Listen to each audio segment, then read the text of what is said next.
여러분 반갑습니다. 주일 아침입니다. 우리가 또 다시 화면으로 만나지만 눈을 크게 뜨고 정신을 차리고 예배 드리겠습니다. 기도합시다. 하나님 감사합니다.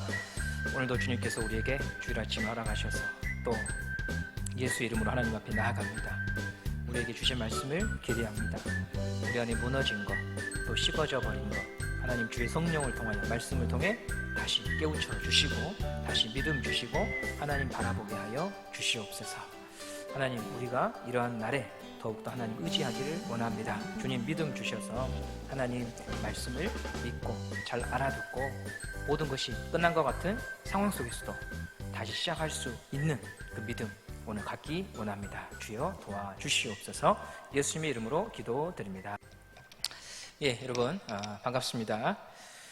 예전에 우리나라 연예인들이 기부 배틀하는 걸 한번 본 적이 있습니다.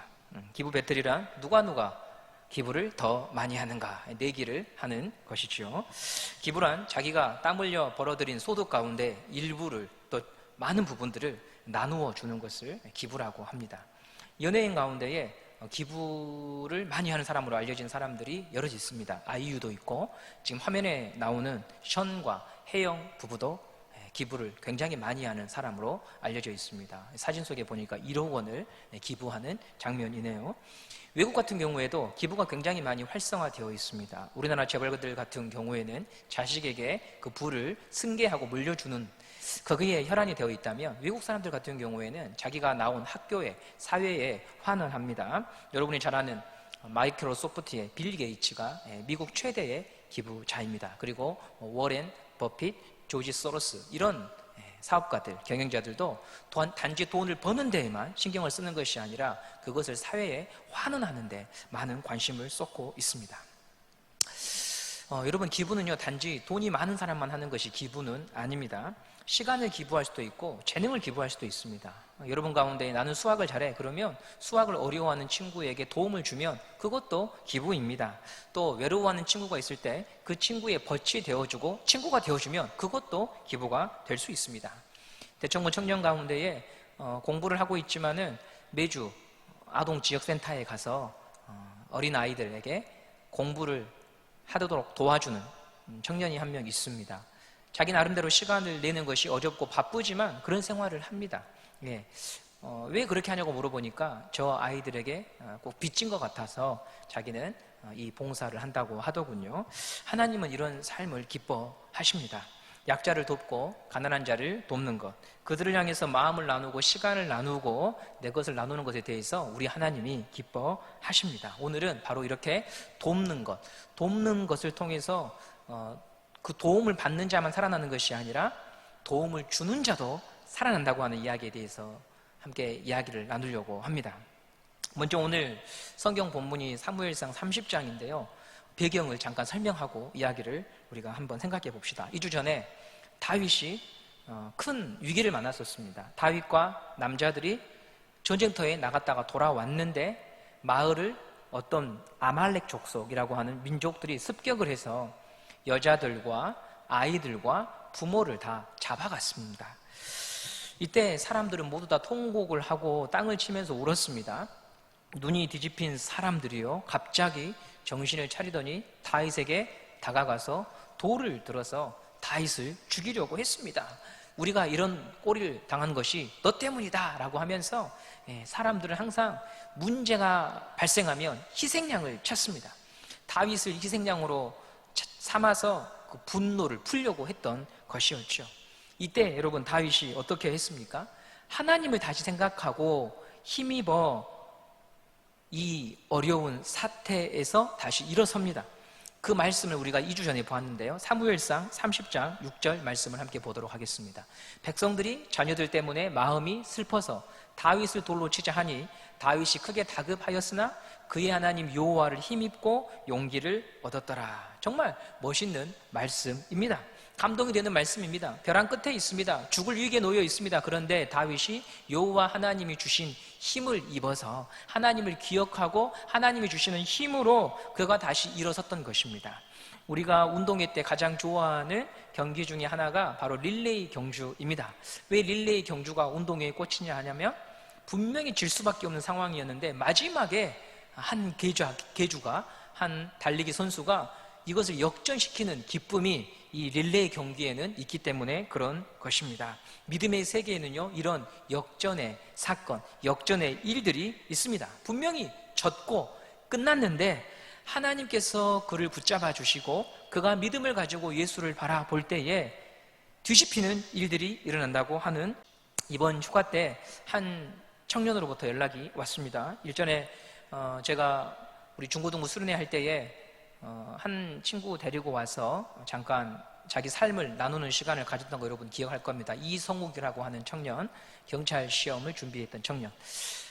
그 청년의 친구입니다. 다 같이 한 동기였는데 이 친구는 굉장히 말썽을 많이 피웠습니다. 초등학교 때부터 도벽을 교회에서 해가지고, 교회만이 아니라 여러 군데에서 이런 도벽, 그것을 중고등학교, 대학교 때까지 끊지 못해서 많은 문제를 일으켰고 경찰서를 왔다 갔다 하기도 했습니다. 그런데 이놈이 이번 주에 연락이 온 거예요. 자기가 군대 하사관 시험을 보게 되었다라고 말이죠. 더 이상 남의 물건 손대지 않고 자기가 할 수 있는 일을 찾아서 간다고 하니까 너무나 기뻤습니다. 이 녀석이 정말 사고를 많이 쳐서 부모로부터 또 친구들로부터 참 인정받지 못했습니다. 이혼 가정의 친구였고 또 외로웠는데 그런 것들을 도벽으로 풀려고 했었습니다. 이 친구가 잘못한 일이 참 많았지만 그래도 잘한 일이 한 가지 있었습니다. 그게 뭐냐면 교회를 떠나지 않은 거예요. 교회를 떠나지 않은 거. 교회 선생님들도 실망을 하기도 하고 목회자도 실망을 하기도 하고 친구들도 실망을 하기도 했지만 그런 그 참 못난 처지 속에서도 어떻게든 교회와의 그 끈과 줄을 가지고 교회를 나왔고 또 신앙생활을 해보려고 했던 그것이요, 그의 인생을 새롭게 하는 기회가 되었다고 하는 것이죠. 여러분, 예수님은요 다시 시작할 수 있는 힘을 주시는 분입니다. 사람은 더 이상 안 된다라고 도장을 찍고 낙인을 찍어버렸지만 예수님은 그런 자들을요 다시 사람 만드시고 다시 시작할 수 있는 힘을 주시고 기회를 주십니다. 그런 사랑과 능력이 예수님 안에 있습니다. 코로나로 인해서 여러분들이 예배를 못 드리기 때문에 스스로 나는 예수 믿는 사람일까? 나는 구원받은 사람일까? 이런 느낌이 들 수 있어요. 그런데 그런 느낌이 있다고 해서 그 느낌에 사로잡히지 말고 바로 그 자리에서 주님, 제게 믿음이 없습니다. 제게 믿음을 주십시오. 하나님, 제가 하나님의 이름을 부릅니다. 저를 도와주십시오. 이렇게 여호와의 이름을 부르고 하나님의 이름을 부를 때 우리가 다시 일어날 수 있게 되는 것입니다. 다윗은 인생을 포기할 수밖에 없는 순간에 하나님이 주시는 힘을 입어서 다시 일어납니다. 그리고 나서 다윗이 어떻게 말을 하냐면요, 제사장을 오라고 해서 제사장을 통해서 하나님의 뜻을 묻습니다. 제가 여기에서 그 가족들을 찾기 위해 추격하러 갈까요? 어떻게 할까요? 라고 하나님 앞에 물어보니까 제사장을 통하여서 하나님이 말씀을 주셔요. 너 추격하러 쫓아가라, 이렇게 말씀을 주십니다. 어려울수록 하나님의 이름을 불러야 됩니다. 어려울수록 하나님을 의지해야 됩니다. 어려울수록 여러분 그 자리에서 기도하고 하나님께 도움을 요청해야 되는 것입니다. 지금 힘들고 어려운 일이 있으면 그것만, 거기에만 사로잡혀 있지 말고 나도 하나님이 주시는 힘을 입으면 이것을 이겨낼 수 있다, 길이 있다라고 믿으시기를 바랍니다. 며칠 전 새벽에 한 친구가 연락이 왔습니다. 목사님, 새벽 기도회 합니까? 라고 연락이 왔어요. 코로나 때문에 저희들 모든 예배가 닫혀있기 때문에 이 친구는 새벽 기도가 안 하는 걸로 알고 연락이 왔던 것이죠. 마음에 답답함이 있었어요. 외로움이 있었어요. 예배당에 나와서 드리지 못하니까 자기의 믿음이 떨어지는 것 같아서 새벽이라도 나와서 기도하고 싶은 마음이 있었던 것이었죠. 하나님을 의지하고 싶은 마음이 그에게 있었던 것이에요. 여러분, 절망과 두려움과 외로움과 고독은요 우리가 죽을 날까지 우리를 쫓아옵니다. 그래서 이것을 떨쳐버리는 건 쉽지 않아요. 오히려 그런 날을 만날 때마다 나는 하나님의 이름을 부르리라, 하나님을 찾으리라, 예수 이름을 부르리라, 이렇게 다짐하고 주님의 이름을 불러야 하는 것입니다. 다윗은 하나님께서 쫓아가라, 쫓아가면 너가 가족을 찾을 수 있을 것이다 라고 하는 말씀을 받자마자 남자들을 다 다시 군인들을 모아서 쫓아가기 시작합니다. 그런데 문제가 있습니다. 어디로 갔는지 도무지 알 수가 없습니다. 흔적이 하나도 없기 때문에 이 아말렉 족속이 자기의 가족들을 데리고 어디로 갔는지 알 수가 없는 것입니다. 그래도 하나님이 가라고 하셨으니까 다윗은 군인들을 데리고 일단 갑니다. 일단 달려갑니다. 쫓아갑니다. 그런데 그때 한 사람을 만납니다. 이게 오늘 이야기의 주제입니다. 거지 꼴을 하고 거반 죽어가는 거린을 만나게 됩니다. 그를 데리고 와서 잘 먹입니다. 그리고 너는 누구냐? 너는 왜 이런 행색을 하고 여기 이렇게 죽어가고 있었느냐라고 물어보게 되지요. 사무엘상 30장 13절 말씀을 보도록 하겠습니다. 다윗이 그에게 이르되 너는 누구에게 속하였으며 어디에서 왔느냐 하니 그가 이르되 나는 애굽 소년이요 아말렉 사람의 종이더니 사흘 전에 병이 들매 주인이 나를 버렸나이다. 이 사람이 자기를 누구라고 소개를 하냐면 나는 아말렉 족속의 종이었습니다. 그런데 병이 들자 주인이 나를 버렸습니다. 이게 바로 우리가 사는 세상의 논리입니다.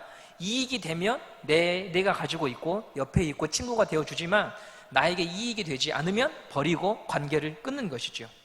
더 놀라운 말씀이 있습니다. 30장 14절에 이 거린이 이렇게 말을 합니다. 우리가 그렛 사람의 남방과 유다에 속한 지방과 갈렙 남방을 침노하고 시글락을 불살랐나이다. 시글락을 불살랐나이다.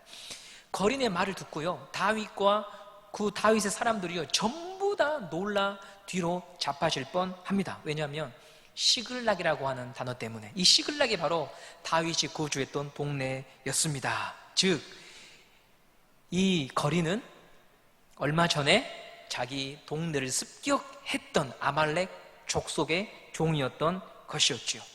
얼마나 놀라운 일입니까? 지금 자기네 가족이 어디에 붙잡혀 갔는지 아무런 정보가 없는 상황 속에서 거린을 한 명 도와줬는데 그 거린은 이 아말렉 족속이 어디에 머물러 있는가를 알려줄 정보를 가지고 있기 때문입니다. 이런 기회를 어떻게 얻게 되었습니까? 죽어가는 자에게 도움을 주었을 때 다윗 공동체 전체가 살 수 있는 기회를 얻게 된 것입니다. 지금 다윗은요, 다윗과 사람들은 다른 걸 신경 쓸 겨를이 없었습니다. 그런데 그럼에도 불구하고 죽어가는 한 사람을 도와줄 때 그 죽어가는 사람을 도와주는 것이 기회가 되어서 다윗 공동체 전체가 구원받을 수 있는 사건이 되었던 것이죠. 전에 여러분에게 다윗 공동체는 제가 첫 번째로 종합병원과 같다라고 말을 했습니다. 두 번째로 여러분에게 했던 말은 교회다. 다윗 공동체는 교회다. 오늘 이 다윗 공동체가 하는 일을 보십시오. 죽어가는 자를 살리고 있습니다. 도움이 필요한 자를 도와주고 있습니다. 그것이 바로 교회가 해야 되는 일 중에 한 가지입니다. 예수 믿는 사람들이 해야 되는 일 중에 하나가 도움이 필요한 자에게 도움을 주는 것입니다. 다윗 공동체는 누군가에게 도움을 줄 입장이 아닙니다. 자기들의 처한 상황이 너무나 급합니다. 내가 당신을 도와줘야 되지만 제가 지금 너무 급하기 때문에 당신을 도와줄 겨를이 없다고 해도 타당한 말이 됩니다. 그런데 이들은 지나치지 않고 거린을 물을 마시게 하고 떡을 먹게 해 주어서 기력을 회복하도록 했습니다. 그럴 때 이 한 거린을 통하여서 오히려 다윗 공동체 전체가 살 길을 찾게 된 것입니다. 교회는 바로 이런 길을 가야 합니다. 넘어진 자에게 기회를 주어야 됩니다. 기회를 잃어버린 사람에게 기회를 다시 줄 수 있는 곳이 바로 교회이고 그리스도. 좀 전에 사고 많이 쳤던 그 녀석이 연락이 와서 제게 한 가지 부탁을 했습니다. 제가 목사님 한평 국군병원에서 신체 검사를 해야 되는데 마산에서 한평까지 거리가 너무 멀기 때문에 광주에서 하룻밤 머물고 한평의 국군병원에 가야 할 것 같습니다. 목사님 댁에 머물러도 되겠습니까? 이렇게 연락이 오는 거예요. 당연히 오면은 하룻밤 자고 가는 거야 아무런 문제가 되지 않는데 한 가지 일이 있었습니다. 저희가 수요일 날 휴가를 가게 되었어요. 1박 2일로 수요일 목요일을 집을 비우게 되었습니다. 근데 이놈이 수요일 날 온다는 거예요. 그러면 이 녀석이 혼자서 수요일 날 저희 집에 있어야 되는 것입니다. 저희 집에 머물러야 되는 거예요. 이 녀석이 계속해서 저질러 왔던 잘못된 행동 중에 하나가 도벽이었잖아요. 이게 이제 여러분 걱정이 될 수 있는 문제지요. 혹여나 내가 이런 불미스러운 일들로 인해서 내가 양육했던 학생과 껄끄러워지는 일이 발생하면 안 되잖아요. 이게 염려가 되기 시작을 했습니다. 그런데 이런 마음이 들었어요. 나도 그 녀석을 안 믿어주면 내가 누가 그를 믿어주겠는가? 나도 그를 안 믿어주면, 그리고 혹여나 만약에라도 그가 또 다시 그 행동을 반복했다고 한들 그런다고 해서 그와의 인연을 끊을 수 있는 것도 아니고, 그것마저도 덮어주고 그것마저도 함께 가야 되는 것이 그것이 그리스도인의 삶이기 때문에 와서 자라고 했습니다. 수요일날 와가지고 걔가 이제 자고 목요일날 아침에 한평에 가서 신체 검사를 받았어요. 오후에 제가 광주에 복귀해서 만나서 밥을 먹고 광천동 터미널에 갔습니다. 함께 이제 마산으로 다시 버스를 타고 가야 되니까요. 이런저런 이야기를 나누는데 이 녀석이 목사님 저 화장실 좀 다녀올게요 라고 하더니 잠시 자리를 비우더라고요. 10분이 지났는데 안 와요. 이놈 자식도 치질인가 그런 생각을 했는데 15분 정도 되니까 헐레벌떡 케이크를 하나 사가지고 뛰어오더라고요. 그날 제 생일이어서 이 녀석이 케이크를 하나 선물해 주고 싶은데 터미널에 제과점이 안 보이니까 광주 지리를 모르니까 사방팔방 돌아다니다가 케이크를 하나 사가지고 왔던 것이었습니다. 자기가 공익으로 지금 근무를 하고 있는데 우리 명석이처럼 한 달에 60만 원을 받는데요. 그래서 60만 원 받으면 30만 원은 엄마 용돈으로 드리고 30만 원으로 자기가 살고 있는데, 자기에게 이렇게 소득이 있으니까 목사님 생일 선물로 뭐 하나 해드리고 싶어서 케이크를 사왔다라고 하면서 사온 거예요. 제가 그 모습을 보면서 여러분 제 마음에 참 기쁨이 있었습니다. 그래, 그리스도인이라고 하는 것, 하나님이 우리에게 말씀하신 사랑이라고 하는 것은 사랑할 만한 자를 사랑하는 게 아니고, 사랑이 하기가 어렵고 또 기회를 주기가 어려운 자에게 다시 기회를 주고 속아주는 사랑을 하는 것이 바로 하나님이 우리에게 원하시는 사랑이구나, 이것을 제가 알게 되었죠. 저는 사랑을 베푼 게 아니에요, 사실은. 왜냐하면 이 사랑은 저로부터 온 것이 아니고 하나님이 저에게 먼저 보여주신 사랑입니다.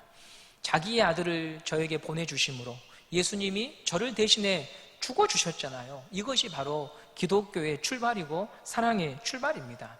예수님이 죄인인 나를 위해 자기를 희생한 것, 이것이 바로 제가 받은 사랑이었던 것이었습니다.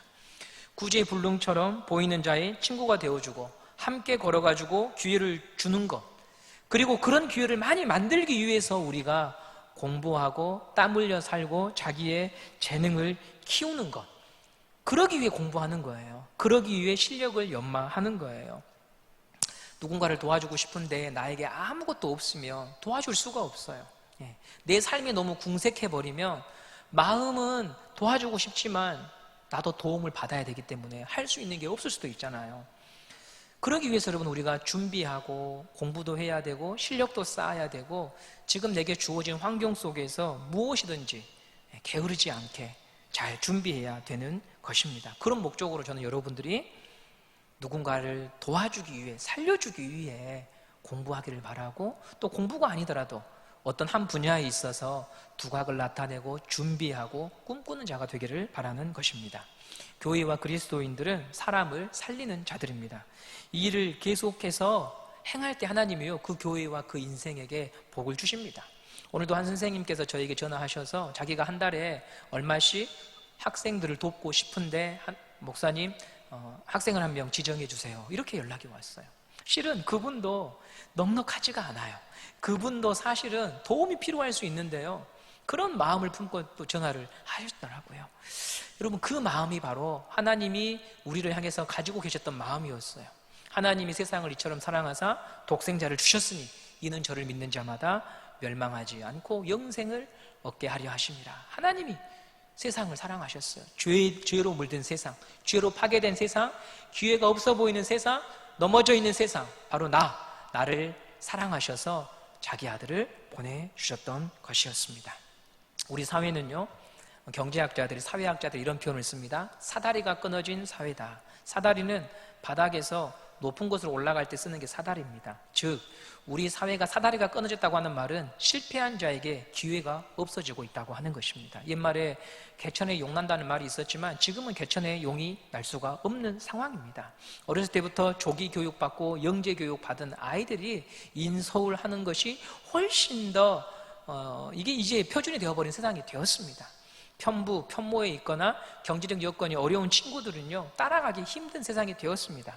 이럴 때에 교회와 그리스도인들은 사다리가 되어줘야 되는 것입니다. 그들이 사람답게 살 수 있도록 기회를 제공하고 속아주는 사랑으로, 속임을 당하기도 하지만 그럼에도 불구하고 다시 그들을 품어내고 안아내는 그런 일들을 해야 하는 것입니다. 오늘 점심때 교육자들과 아구찜을 먹었습니다. 아구찜을 먹는데 바지락 국이 나오더라고요. 바지락. 여러분, 저 조개가 들어있는 국이 나오더라고요. 그 국 속에 들어있는 게 별로 없어요. 저 조개가 많이 들어있었는데 저 작은 조개 하나가 그 국의 맛을 내더라고요. 제가 이 하나를 보면서 이 작은 거 하나하나가 모이니까 참 맛을 내는구나. 바로 그거예요. 작아 보이지만 그 작은 도움을 우리가 줄 수 있는 사람들이 될 때, 그런 사람들이 모여서 하나님의 나라를 일구어 가는 것입니다.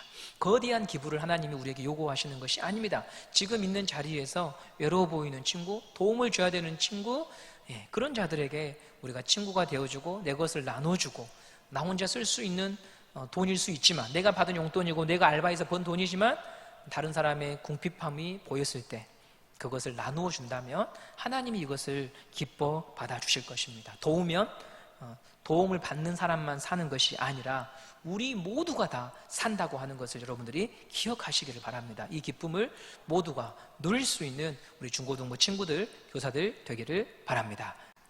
하나님 감사합니다. 우리는 이기적인 존재여서 도움을 받기는 원하지만 남을 도와주는 것에는 인색합니다. 그러나 하나님께서 예수님을 우리에게 보내셔서 교회를 출발케 하신 바로 그 원리가 희생했고 대신 죽어주셨고 또 용서해 주셨고 용납해 주신 것이었음을 우리가 안다면, 믿는다면 우리 역시 그 길을 가는 사람이 되게 하여 주시옵소서. 우리 중고등부 친구들 마음에 그저 내 배 불리기 위해서 살아가는 인생이 아니라 누군가를 살려주고 돕는 것, 그것에 참 기쁨을 맛보는 인생이 되기 위해서 지금 준비하고 꿈꾸고 또 하나님 앞에서 하나님을 사랑하고 예수를 사랑하는 친구가 되기를 간절히 원합니다. 코로나로 인해서 믿음이 약해진 친구들이 있습니다. 그에게 하나님 오늘 말씀을 통해 새 힘을 주시고 새 마음을 허락하여 주시옵소서. 우리 최원영 선생님의 항암 치료 가운데 하나님이 함께 하셔서 잘 모든 과정을 마칠 수 있도록 도와주시고, 우리 재윤이가 재활치료 잘 되어서 건강하게 회복될 수 있도록 인도하여 주시옵소서. 이 모든 말씀 우리 주 예수 그리스도 이름으로 기도드립니다. 아멘. 여러분 감사합니다. 우리가 몇 주간 더 방송 설교를 하게 되겠지만 그럼에도 지금 이곳이 바로 나에게 예배의 장소인 줄 믿고 하나님 말씀 잘 듣고 한 주간 돕는 자로 살기 위해서 애쓰고 노력하는 저와 여러분이 되었으면 좋겠습니다. 감사합니다.